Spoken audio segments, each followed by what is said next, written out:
All right, here we are, guys. Chapter 4, part number 3. Chapter 4, we're going to finish this chapter up pretty soon. Here we go.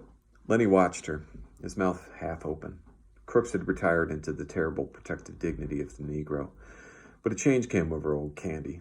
He stood up suddenly and knocked his nail keg over backward. "I had enough," he said angrily. "You ain't wanted here. We told you you ain't. And I tell you, you got floozy ideas about what us guys amounts to. You ain't got sense enough in that chicken head to even see that we ain't stiffs. Suppose you get us canned. Suppose you do.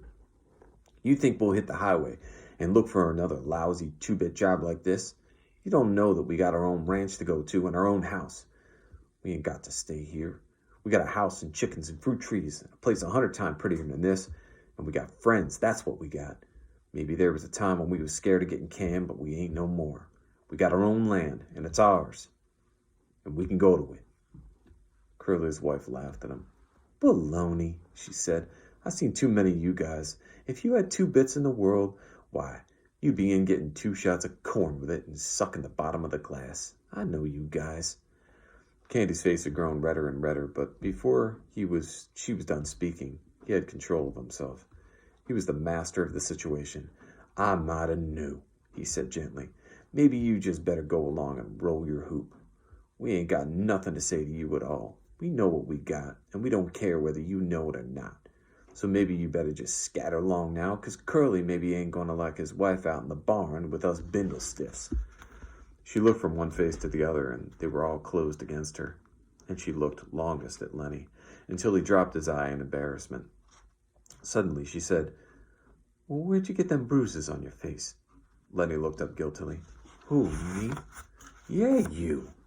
Lenny looked to Candy for help, and then he looked at his lap again. "He got his hand caught in a machine," he said. Curly's wife laughed. "Okay, machine. I'll talk to you later. I like machines." Candy broke in. "You let this guy alone. Don't you do no messing around with him. I'm going to tell George what you says. George won't have you messing with Lenny." "Who's George?" she asked. "The little guy you come with?" Lenny smiled happily. "That's him," he said. "That's the guy. He gonna let me tend the rabbits." "Well, if that's all you want, I might get a couple of rabbits myself." Crooks stood up from his bunk and faced her. "I had enough," he said coldly. "You got no rights coming in a colored man's room. You got no rights messing around here at all. Now you just get out, and get out quick. If you don't, I'm gonna ask the boss not to ever let you come in the barn no more." She turned on him in scorn. "Listen, Negro," she said. "You know what I can do to you if you open your trap." Crooks stared hopelessly at her, and then he sat down in his bunk and drew into himself. She closed on him. "You know what I could do to you?" Crooks seemed to grow smaller, and he pressed himself against the wall. "Yes, ma'am." "Well, you keep your place then, Negro. I could get you strung up on a tree so easy it ain't even funny."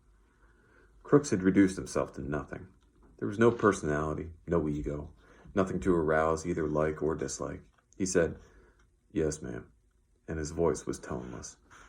For a moment, she stood over him as though waiting for him to move so that she could whip at him again, but Crooks sat perfectly still, his eyes averted, everything that might be hurt drawn in. She turned at last to the other two. Old Candy was watching her fascinated. "If you was to do that, we'd tell," he said quietly. "We'd tell about you framing Crooks." "Tell and be damned," she cried. "Nobody had listened to you, and you know it. Nobody had listened to you." Candy subsided. "No," he agreed. "Nobody had listened to us." Lenny whined. "I wish George was here. I wish George was here." Candy stepped over to him. "Don't you worry none," he said. "I just heard the guys coming in. George will be here in the bunkhouse right now, I bet." He turned to Curly's wife. "You better go home now," he said quietly. "If you go right now, we won't tell Curly you was here." She appraised him coolly. "I ain't sure you heard nothing." "Better not take no chances," he said. "If you ain't sure, you better take that safe way." She turned to Lenny. "I'm glad you bust up Curly a bit. He got it coming to him. Sometimes I'd like to bust him myself."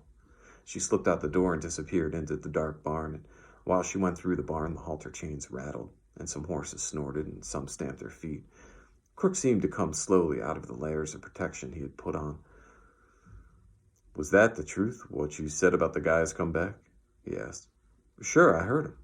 Well, I didn't hear nothing. The gate banged, Candy said. And he went on. Jesus Christ, Curly's wife can move quiet. I guess she had a lot of practice, though. Crooks avoided the whole subject now. Maybe you guys better go, he said. I ain't sure I want you here no more. Colored man got to have some rights even if you don't like 'em. Candy said, That bitch didn't ought to have said that to you. It wasn't nothing, Crooks said deadly. You guys coming in and setting made me forget. What she says is true. The horses snorted out in the barn. The chains rang and a voice called, Lenny, oh Lenny, you in the barn? It's George, Lenny cried, and he answered him. Here, George, I'm right in here. In a second, George stood framed in the door, and he looked disapprovingly about. What you doing in Crooks's room? You hadn't ought to be here. Crooks nodded. I told him, but they coming anyways. Well, why don't you kick him out? I didn't care much, said Crooks. Lenny's a nice fella. Now Candy aroused himself. Oh, George, I've been figuring. I got it doped out how we can even make some money on them rabbits. George scowled.